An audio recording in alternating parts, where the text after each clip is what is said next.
All right. Hello, everyone. Thank you for joining me today as I show you how to make alcohol ink coasters. I'm Tiffany from the Butler Area Public Library.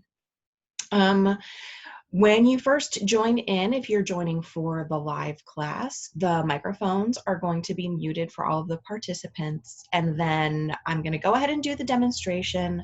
Once the demonstration is over, I will open all the mics up for people to ask questions if you are interested in asking any questions. I'm also going to post a file into the chat that includes a list of the supplies that we are going to use or that you could use. And I will do that once the demonstration is over as well.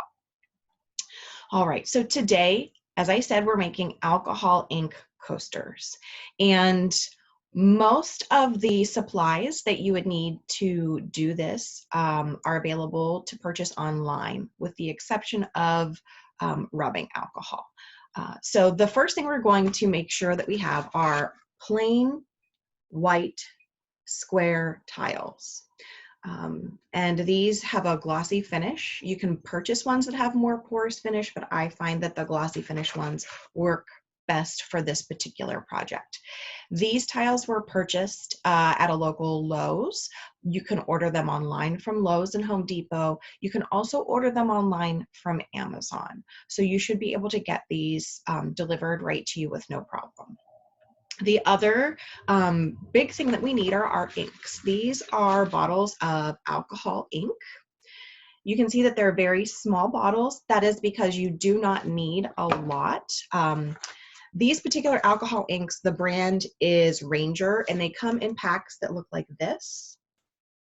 They come in different color schemes for this particular brand.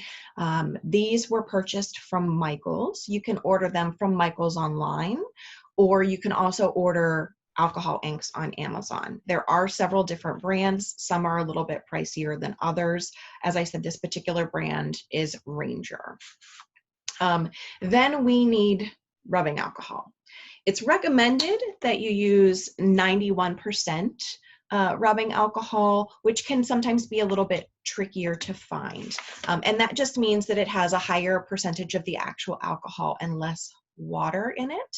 If you cannot find 91% alcohol, that is okay. You can use one with a lower percentage. It just may take the tiles a little bit longer to dry. Unfortunately, when I did a search, it would not let me find any rubbing alcohol on Amazon. So this may be the one item you would actually have to purchase. So if you don't have rubbing alcohol at home, which I think most of us do, and it would probably work just fine, but if you don't and you're going on a drugstore run, I would suggest picking up some rubbing alcohol if you're interested in doing this project. We will also need some cotton balls, which can be purchased on Amazon or ordered online from a drugstore website. We're going to use some drinking straws, which again, purchase online at Amazon. And then we're going to talk about options for finishing our coaster when we are all done with them. So the first thing that we want to do is we want to take a cotton ball and really soak it with the rubbing alcohol. And then we take a coaster, and first we're just going to go over the coaster with the cotton ball soaked with alcohol to make sure we get off any residue, first of all. Sometimes these might have a little bit of residue, especially if you are purchasing ones from a home improvement store. Sometimes they can have a little bit of dust on them. So we want to make sure, first of all, that this is nice and clean. And then we're going to give that just a second or two to dry. I'm going to blow on it a little bit. And we're going to take that same cotton ball and we're going to soak it really well again with the rubbing alcohol. And we're going to go back over that same coaster because we want to leave a thin film of rubbing alcohol on the coaster. This is the medium that the ink will float on, and this is what's going to help us make our design on the coaster. So you want to leave a thin coating of rubbing alcohol on the coaster. Then we will take one of our bottles of ink. I'm going to use this pretty teal color and open it up. You want to be a little careful. Sometimes these can be a little messy. It does not take a lot of ink, to do this. So we're just going to put 1 or 2 drops on our coaster. And then there's a couple different ways that you can spread the color around. You can just sort of rotate it, as I'm doing now, and you can see how the color runs and floats on top of that layer of alcohol. So that is one method of doing it. Or this is where the drinking straws come in. You can take a drinking straw and you can blow it around. So you can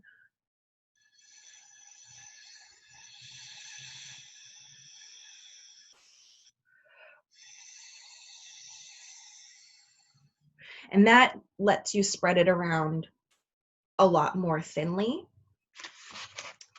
The best part about this project is there's not really any way to mess it up.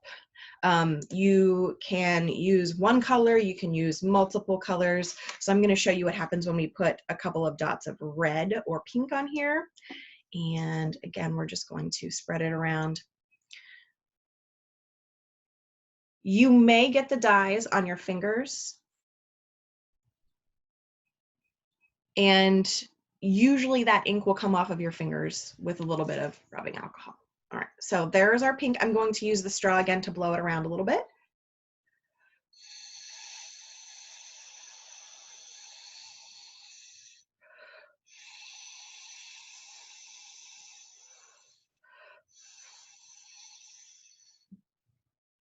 So you can see those two colors sort of blended together and melded together. Now here's why I say there's no way to do this wrong. If you look at your coaster and you don't like the way that something is looking, you can take that ink off and start over again. So you just take a cotton ball soaked in rubbing alcohol and you can wipe that ink right off and start again.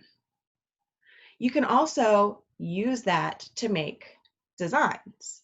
So if you have Q-tips or paintbrushes or just cotton balls, if you put rubbing alcohol on that and then put it on top of the ink, it's going to pick up the pigment from that ink and allow you to manipulate it on the surface. So there really are tons of different techniques for doing this. Some people do very intricate designs with a paintbrush, almost like they're painting a picture on top of the coaster. So you can see that just by rubbing that ink around with that cotton ball, it made a completely different type of an effect, almost more of a watercolor.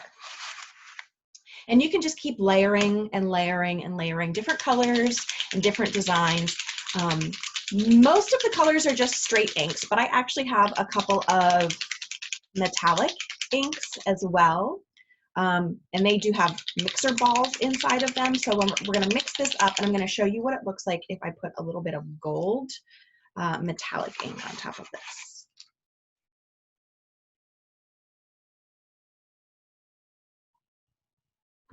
So just a couple of dots. I'm going to take the straw and blow this around.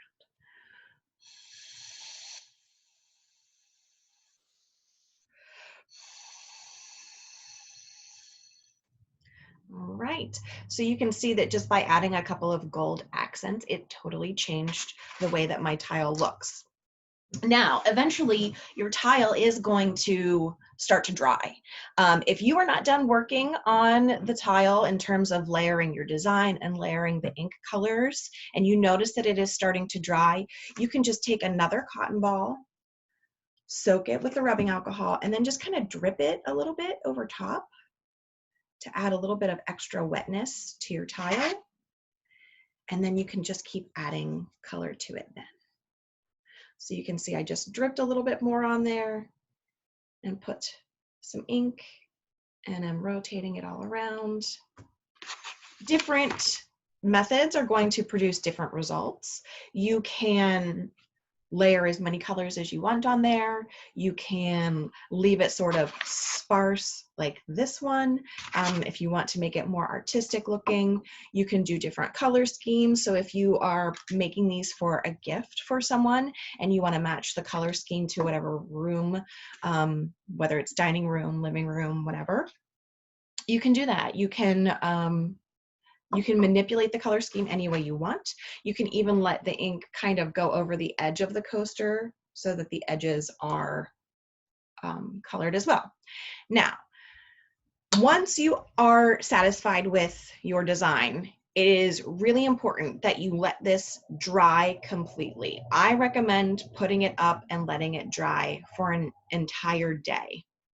You want to make sure that you're putting it where there's no moisture that can get to it, and where it might not get broken or anything like that. So if you put it up somewhere and just let it dry for about a day, you should, it should be safe at that point to move on to the next step, which is finishing the coaster.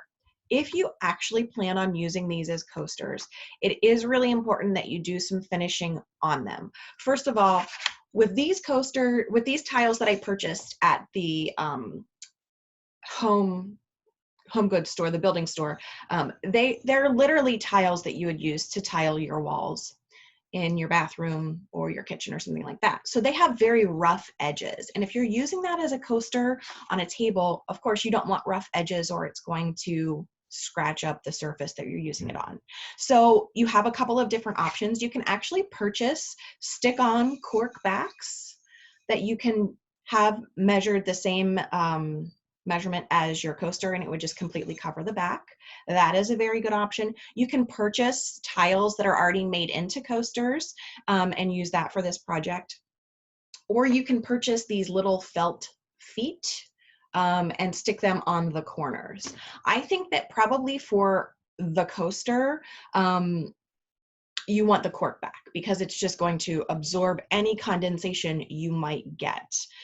So I would recommend the cork. If you don't get the sticky backed ones, you're probably going to want to hot glue or super glue that to the back of your tile. And the other step that you want to take is making sure that you finish the top of the tile, because remember, this is just ink laying on top of this surface. These particular tiles, because they have the glossy surface, it's not porous, so the ink doesn't sink down into the tile, it just lays on top of it. So what you can do in terms of finishing it is you want to cover it with some type of a clear coat. Most of the time, I recommend, if you are actually using it as a coaster, that you do go ahead and get like a aerosol clear coat spray paint or craft clear coat finishing spray. You can also use Mod Podge, but you have to be very, very careful and make sure that the tile is 100% dry, because if not, and if you're not gentle with application, it can smear the ink around a little bit. So I always suggest getting a craft clear coat to do this project and finish your tiles if you're going to actually use them as coasters. Now you can do this and not actually use them as coasters. You can use them as display pieces. If you get the little holders that would hold like a decorative plate, you can make these and just display them that way. And if you do want to do that, you can buy larger tiles that would be more like floor size. So I think these are about 4-inch by 4-inch tiles that we're using today. You can get them much, much larger. So if you wanted to do a large display piece, especially if you wanted to get intricate using a paintbrush, then you could do that with a larger tile. So like I said, it's a pretty simple craft. It doesn't take very long. The materials for the most part are fairly affordable. The alcohol inks can get a little pricey, but I will tell you, I have had this bottle of ink for 2 years, and I have done this project probably about 6 or 7 times, once with my entire extended family during the Easter holidays. So a little bottle of ink goes quite a long way. So that's going to be your biggest investment money-wise, is purchasing the inks. Most of the other stuff, other than the tiles, you may already have at home. And the tiles, if you get them from a home building store, they're not as expensive. I think these were like 70 cents a tile. If you purchase them on Amazon or Michaels, they might be a little bit pricier. I did see a pack of 10 plain white tiles that were already finished on the back as coasters for about $14 or $15 on Amazon. So yeah, that is it. It's really simple. And like I said, you can really customize it by using different techniques for spreading the ink on there, whether you use cotton ball or you want to move it with a Q-tip or the straw.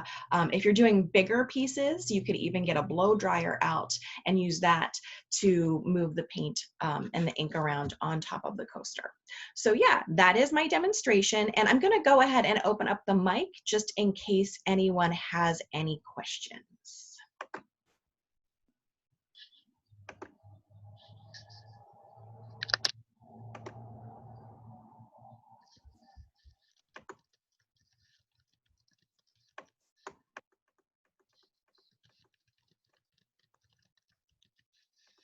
I'm also dropping into the chat the file that contains the list of materials that we used today or other materials that you could use to complete this project.